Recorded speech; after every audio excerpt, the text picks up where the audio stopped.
الله الرحمن اللهم صل على محمد وآل محمد. اعوذ باللہ من الشیطان الرجیم. بسم اللہ الرحمن الرحیم وبہ نستعین وہو خیر معین. رب اشرح لی صدری ویسر لی امری واحلل عقدۃ من لسانی یفقہوا قولی. بسم اللہ الرحمن الرحیم. اللہم کن ولیک الحجۃ ابن الحسن صلواتک علیہ وعلی آبائہ فی هذه الساعة وفی کل ساعة ولیا وحافظا وقائدا وناصرا ودلیلا وعینا حتی تسکنہ وارزقا وتمتعه فیہا طویلا. بسم اللہ الرحمن الرحیم. ان نشاء ننزل علیہم من السماء آیۃ فظلت اعناقهم لها خاضعین. صدق اللہ العلی العظیم. ماہ مبارک رمضان کا 14واں دن اور پروگرام امام مہدی کا تذکرہ قرآن اور حدیث کے روشنی میں ہم آپ کا خیر مقدم کرتے ہیں کہ میں نے جس آیت کریمہ کی تلاوت کرنے کا شرف حاصل کیا سورہ شعراء کی 4تھی آیت ہے کہ جس میں صاحب یناب المعدہ نے امام رضا علیہ السلام سے نقل کیا ہے کہ ان الراب من ولدی یطہر اللہ بہ الارض من کل جور وظلم الی ان قال وهو الذي له ينادي مناد من السماء يسمعه جميع أهل الأرض ألا إن حجة الله قد ظهر عنه عند بيت الله فاتبعوه فإن الحق فيه ومعه. ثم قال هو قول الله عز وجل إن نشاء ننزل عليهم من السماء آية فظلت أعناقهم لها خاضعين. سب سے پہلے ہم آیت کریمہ کا ترجمہ پیش کرنا چاہتے ہیں کہ اگر ہم چاہیں تو ان پر آسمانوں سے ایسی نشانیاں نازل کر دیں جس کے آگے ان کی گردنیں جھک جائیں. اب ظاہر سی بات ہے کہ جب آسمانوں کی نشانیاں جب پروردگار عالم لوگوں کے سامنے دکھائے گا تو سب کے سب سر تسلیم خم کر دیں گے. اس آیت کریمہ کے حوالے سے صاحب یناب المعدہ نے امام رضا علیہ السلام سے نقل کیا ہے کہ امام رضا علیہ السلام فرماتے ہیں کہ میرا بیٹا قائم آل محمد جب ظہور کرے گا تو پروردگار عالم ان کے ذریعے سے زمین کو پاک کرے گا ہر ظلم اور جور سے.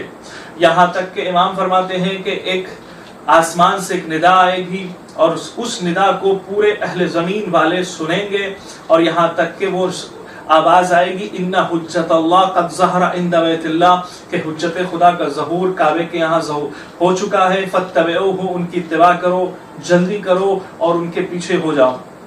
اس لیے کہ فَإِنَّ الْحَقَّ فِيهِ وَمَا هُوَ حق ان کے لیے ہے اور ان کے ساتھ ہے. تو اور یہی وجہ ہے کہ امام فرماتے ہیں کہ یہ جو ندا آنا آسمان سے، آواز کا بلند ہونا اور اہل زمین والوں کا سننا اس بات کی دلیل ہے کہ یہ ایسی نشانی ہے جو کوئی کر نہیں سکتا سوائے کہ خداوند عالم کے. اور خداوند عالم اس نشانی کو عیاں کرے گا لوگوں کے سامنے اور لوگ اس آواز کو سنیں گے اور ان کے کانوں تک یہ بات پہنچے گی کہ امام زمانہ کا ظہور ہو چکا ہے کعبے کے یہاں اور وہ لوگ جائیں گے امام کے یہاں اور امام کی اتباع کریں گے. اس لیے کہ جہاں امام ہوں گے وہاں پر حق ہوگا اور حق ان کے ساتھ بھی ہوگا اور ان کے لیے ہوگا اور ان کے یہاں ان کے وجود میں ہوگا. تو اب ہماری سب سے بڑی ذمہ داری یہ ہے کہ ہم نشانیوں کو تو پہچان رہے ہیں اور نشانیوں کو تو جان رہے ہیں تو سب سے پہلے ہمیں امام وقت کی معرفت کو حاصل کرنا چاہیے. امام وقت کی معرفت حاصل کرنے کے لیے ہمیں سب سے پہلے یہ ہمیں معلوم کرنا ہوگا کہ امام وقت کی معرفت کیسے حاصل کرنا ہے. کہ جیسا کہ میں نے کل آپ کے سامنے بیان کیا تھا کہ من ماتا ولم یعرف امام زمانہ ہی مات میتۃ جاہلیہ، جو اپنے زمانے کے امام کی معرفت کے بغیر مر جائے اس کی موت جاہلیت کی موت ہوتی ہے. تو مسئلہ یہ ہے کہ ایک سوال کرنے والوں نے سوال کیا کہ ہمارے اندر امام کی معرفت ہے، امام کے بارے میں ہم جانتے ہیں، امام کے ناموں کو جانتے ہیں، امام کی ولادت کے بارے میں جانتے ہیں، امام کے ظہور کے بارے میں جانتے ہیں.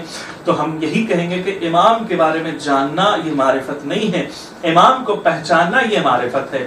اس کے لیے ایک آسان سی مثال میں آپ کی خدمت میں پیش کرنا چاہتا ہوں، پھر اسی سے اپنی منزل کو تمام کرنا چاہتا ہوں کہ معرفت کو سمجھانے کی کوشش کر رہا ہوں کہ معرفت کسے کہتے ہیں. اگر خدا نہ خواستہ اگر ہمارے یہاں کسی بچے کی طبیعت بگڑ جائے، بیمار ہو جائے اور میں لے کر گیا ہاسپٹل کے پاس اور ڈاکٹر نے نسخہ لکھ کر دیا اور اس نسخے کو اگر ہم جیب میں رکھ لیں تو کیا بچہ ہمارا ٹھیک ہو سکتا ہے؟ تو آپ کہیں گے کہ بچہ ٹھیک نہیں ہو سکتا جب تک کہ آپ میڈیکل نہیں جائیں گے اور دوائی نہیں خریدیں گے. چلیے ہم میڈیکل بھی پہنچ گئے, نسخہ دکھایا اور میڈیکل سے دوائی بھی خرید لی, تو کیا خرید لینے سے ہمارا بچہ ٹھیک ہو سکتا ہے؟ کا نہیں ٹھیک ہو سکتا ہے. پھر کرنا کیا ہوگا؟ کا یہی کہیں گے کہ آپ اس دوائی کو بچے کو کھلائیے, انشاءاللہ بچہ شفا پا جائے گا. تو ٹھیک ہے, بچے کو ہم نے کھلا دیا, پھر بھی بچہ جو ہے ٹھیک نہیں ہوا. کا وجہ کیا ہے؟ کا بچے کو جو بخار آیا ہے تو اس کے لیے سب سے بڑی ذمہ داری ہے کہ وہ ٹھنڈی چیزوں سے پرہیز کرے, تبھی یہ دوائی کا اثر ہو سکتا ہے. تو ہم نے کہا کہ اگر ٹھنڈی چیزوں سے پرہیز کرے, جو ڈاکٹر نے کہا ہے کہ ٹھنڈی چیزوں سے پرہیز کرنا چاہیے, ان چیزوں سے پرہیز کرنا چاہیے, اور دوائی کڑوی بھی ہے اور اسے کھانا ہوگا, اور جب دوائی کو استعمال کیا اور ٹھنڈی چیزوں سے پرہیز کیا تو اس کا اثر ہونے لگا, بچہ ٹھیک ہونے لگا. تو معلوم یہ ہوا کہ ایک طرف کڑوی دوا کو استعمال کرنا ہے, دوسری طرف ٹھنڈی چیزوں سے پرہیز کرنا ہے, ٹھنڈے پانی سے پرہیز کرنا ہے, تبھی بچہ ٹھیک ہو سکتا ہے. تو معلوم یہ ہوا کہ امام کے بارے میں جاننا, اس سے معرفت حاصل نہیں ہو سکتی ہے.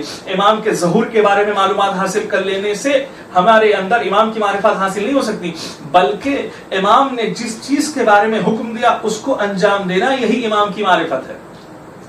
مثال کے طور پر امام نے آپ کو حکم دیا کہ خیرات کریں. اگر آپ خیرات کر رہے ہیں اور ساتھ ساتھ گناہ بھی کر رہے ہیں تو اس کا مطلب یہ ہے کہ آپ کے اندر امام کی معرفت نہیں ہے. یعنی جیسا کہ قرآن مجید میں ارشاد ہو رہا ہے کہ ان الصلاۃ تنہی عن الفحشاء والمنکر, نماز برائیوں سے بچاتی ہے, نماز برائیوں سے بچاتی ہے. اگر ہم نماز پڑھ رہے ہیں اور ہم برے کام سے بھی بچ رہے ہیں تو نماز کا فائدہ ہے. اور اگر ہم امام وقت سے قریب ہونا چاہتے ہیں اور امام کی معرفت کو اپنے دل میں بٹھانا چاہتے ہیں تو ضروری ہے کہ جہاں پر امام نے حکم دیا وہ کام کو انجام دینا ہوگا, اور جس چیز سے منع کیا اس سے ہمیں اپنے آپ کو روکنا ہوگا. تبھی یہی معرفت ہمارے دل میں بیٹھے گی, اور یہی معرفت حقیقی معرفت ہے, اور یہی مفہوم معرفت ہے جس کو ہمیں سمجھنے کی ضرورت ہے. انشاءاللہ ایک آنے والے دن ایک نئے موضوع کے ساتھ پھر آپ کی خدمت میں حاضر ہوں گے. اس وقت تک کے لیے ہم آپ سے اجازت چاہتے ہیں. صلی اللہ علیہ سیدنا محمد وآلہ الطاہرین. اللهم صل على محمد